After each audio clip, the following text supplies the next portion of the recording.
Well, hello, hello. It is good to see you again, and welcome back to the Retirement Playbook. I'm your host and moderator, Ryan Ruff, and as always, we've got our star of the show in Mr. Bryon Spicer of Spicer Wealth Management. He'll be joining me in just a moment, and we're going to be diving into another wealth management related topic because that's what we tackle here on the show. And for today's episode, we've got a really, really interesting topic that we're going to be diving into, and to set the scene, if you will, as we age, many of us will begin to experience some sort of cognitive decline. It could be major in some instances, or it could be minor, but cognitive decline can creep into the picture. So today, Bryon and I are going to be examining different ways to potentially safeguard your assets and your financial portfolio overall from any wealth destroying mental money mistakes that could creep into play. So, we're going to be acknowledging some different factors to consider, and then, of course, some steps you can take before that time, that cognitive decline, may ever set in.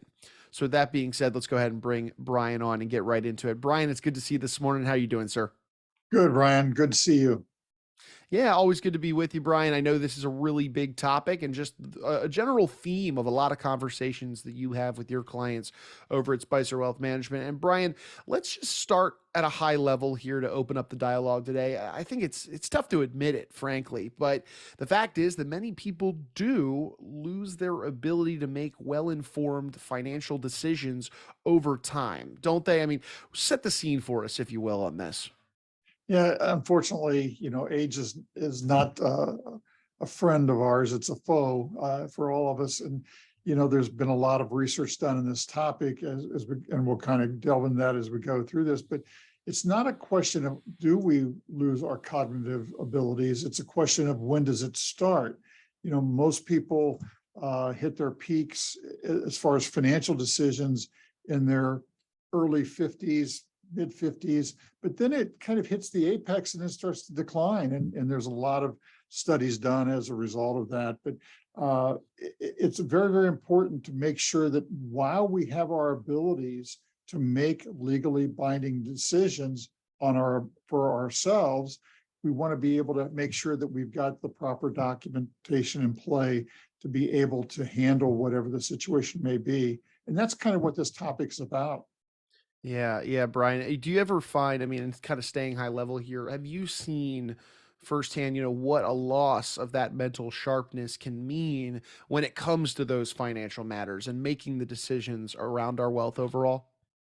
Yeah, I mean, it's unfortunate that, if we have a person that hasn't done the proper planning and then all of a sudden now they're in a memory unit at a facility, or that they've died and we're dealing with the heirs and the financial hardship that those people are trying to pick up the pieces and trying to put everything together. There's many, many steps that could have been taken ahead of time had that person that passed or was mentally incapacitated. They could have done ahead of time. And that's what we'll talk about here today is what are some of the steps that we can do ahead of time to make sure that all those things are done so that in case somebody had to step into my shoes, they can do that, whether I'm alive and I'm mentally incapacitated, or whether I have passed and I'm no longer on the right side of the dirt, as they say. Sure. And Bryon, let's get into that. Some of those Yeah. steps. What can people be doing out there to potentially mitigate that risk of making some of those mental errors? What maybe is a foundational key that you found to kind of start us off here today? Well, one of the first things is to start the discussion as early as possible while you've got your capacity. In the 40s, 50s, people, that seems to be a good time if you haven't done it already, go back, review those documents that are in place to make sure that all the I's are dotted, T's are crossed, making sure that you've had the conversations with the people you love and care for. But you want to start as early as possible while you've got the mental capacity and doing that. And a lot of times it's a matter of the process of simplifying your affairs. I mean, as an example, one of the things that's very easy to do is just to simplify your life, from a financial standpoint. I mean, I've had people come in and they've got bank accounts with 10 different banks. Let's get it down to and simplify it down to one bank that you like, have a money market account that you like, have one wealth advisor, have one of everything, so that people can actually get better informed about what your goals are, what you're trying to do, and help guide you in those processes to make it simpler for you to understand what your options are, what the advantages and disadvantages of those options are, and then start the implementation process. But simplifying your life is probably one of the things that we find is a key component, that if somebody came in and you didn't have anything laid out, they had to go digging through all your files to find out where you keep things and stuff. It becomes a real nightmare. Yeah, yeah. So I'm hearing start as early as you can, and then when you're starting, get into that kind of clutter reduction, if you will, that big idea of just simplifying your financial life. Any easy steps on how somebody can do that and begin simplifying? Well, yeah, I mean, make decisions of, first of all, who you want to be involved in your decision making. You may have a different person that's going to be managing your finances compared to making healthcare decisions. I mean, I'll use me as an example. I've got a brother-in-law that's a business owner. I've got him as my power of attorney for financial, but I've got a nurse and a doctor that's on my financial, my healthcare power of attorney side. So, you want to have different people play different roles, but you want to have those conversations ahead of time as to what it is that you've accomplished, what got you to making these financial decisions that you've made, but more importantly, what it is you want to be done in the future for you in case you're not in the mental capacity to make those decisions, or if you're, not on the right side of the dirt, as I mentioned earlier, that you've passed and you don't want the probate judge having to intersect and that kind of stuff. So, Yeah. Making, having those conversations with the people, making sure they have a good understanding of what you're trying to accomplish, how you got to where you are, and then what you want done in the future is key component. And then, we can kind of go into another item that we find is a misnomer, that people don't have a good financial inventory set up. It's a common mistake that, okay, fine, you've named me and we've had this conversation 6 months ago or 3 years ago, but where is this stuff and how do I get to it? And, all this stuff. And so we want to have a detailed inventory of the assets that you've accumulated, where they are, where they're located. We want to know, any debts that you have, any mortgages or outstanding obligations that you have on a reoccurring basis. Where's your life insurance policies being kept? Where do you keep your Yeah. lockbox key for the safety deposit box? And all this on an inventory. Who are the key people that are in your life? Who's your family physician? Who's your attorney? Who's your CPA? Those kind of things are all key components to be down on that inventory sheet, so that somebody stepping into your shoes can continue your wishes the way that you wanted them done. Yeah, yeah, Brian. I like the idea of this inventory sheet, kind of a one-stop shop, if you will, for all of your information. And I want to also go back just a quick moment. You were mentioning just the people, right, that are surrounded by Yes. you in these moments. So we're talking about, your advisors, of course, but family members are going to come into that equation as well. So Brian, when you're going through this process, maybe you're creating that inventory that you Mhm. mentioned. When it comes to the dialogues, particularly with your advisors and with those family members that are around you in these moments, how important would you say is it to just be open and honest about your financial situation, about the various elements at play here, uh, with respect to this whole idea of cognitive decline, potentially setting in down the road? How open should those conversations be, and how important are they overall?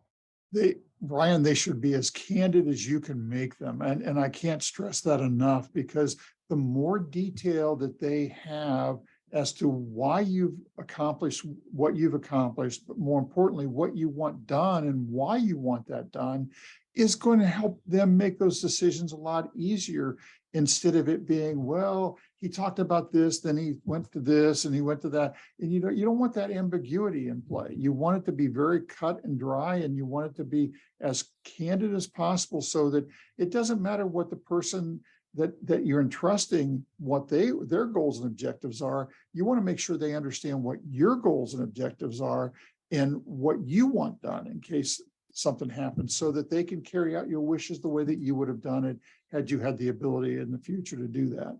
Yeah, really, really a good point. And Bryon, you had also started to mention a few of those really important formal, maybe even legal documents and items that need to be considered. Would you care to just kind of circle back, walk us through what some of those Sure. documents really look like, and really maybe the most important ones people should be considering? Well, there's really probably 5 documents that you should have in your legal toolkit. That's what I refer to it as.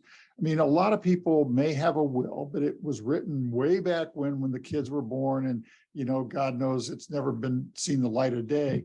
And a will is an important document because it is a list of your instructions on who's going to get your assets upon your passing. But a will doesn't come into play until you die. That's a real negative from my perspective. But you want to have a good financial power of attorney. Who's empowered to make the financial decisions when you're not able to do so? What about the healthcare situation? If I'm on the operating table and they're taking out my appendix and they see my gallbladder's ready to go, they'll say, who's got the healthcare power of attorney to make that decision? They're not going to wake me up off the table and say, hey, Bryon, we found this. What do you want us to do? That it just doesn't happen.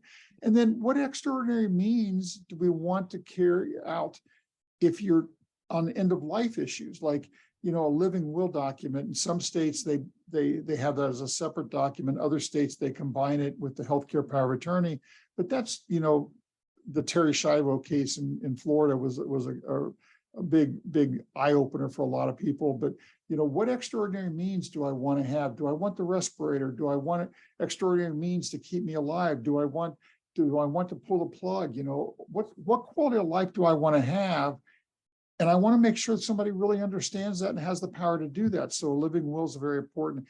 And the last document that we find is probably the one that I'm the most favorable for. I mean, even though the financial power of attorney and healthcare power of attorney and the living will documents are key components, but the one document that I recommend most people consider is a revocable living trust. Now, why a revocable living trust? Well, one, it keeps your affairs private and confidential. You don't have to worry about the probate judge being involved in the distribution of your assets. But more importantly, it deals with disability. If I lose my abilities to make these decisions, what kind of care do I want to be kept in the future? And who's got the power to make those decisions? And, we always want to have like a family panel or the legal definitions, 2 licensed medical practitioners making that decision of am I competent or not? But I like the family panel, people that know me and know my idiosyncrasies to make that decision for me. But they would be the ones that making the decisions of what end of life situations would I be needing and that kind of stuff.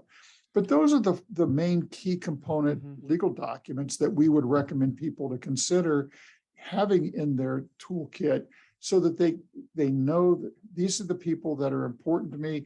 These are the people that are empowered to keep my affairs going. This is what I want done in the future. A lot of good stuff here, Bryon. Appreciate you kind of walking through all those documents there.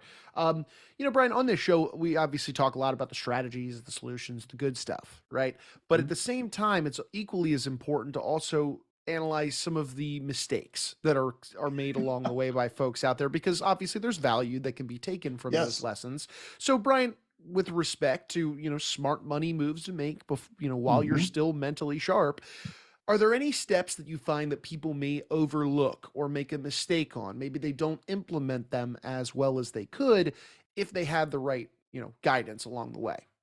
Well, probably the biggest mistake that we find is they've got the people in place, they've got all that stuff, but they don't know where they're going to go to get the information. So example, I mean, that financial, that inventory that we talked about earlier should also be, that person should know, where's this document held? Is it in an electronic file or is it on paper somewhere? Where do I go to get this information? Where are the life insurance policies in place?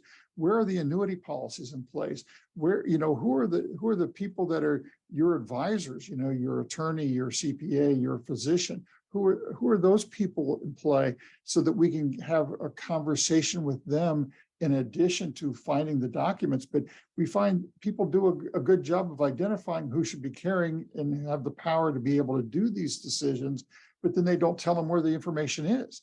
So having a list of your passwords. I mean, my gosh, the digital age that we're in now, you've got to go to the web to get this, that, or the other. What are the passwords that you used, and what custodians are you using, and how do I get that information? We want to make sure that that person has access to all that stuff so that they can make good decisions, knowing that they've got the power to do that, but they need the documentation to be able to Absolutely. validate Yeah, it. no, right. That is such an important one. I'm glad you mentioned that. I mean, just knowing where things are for those people Yes. that are going to be at your side. Boy, is that so important. Thank you, Bryon.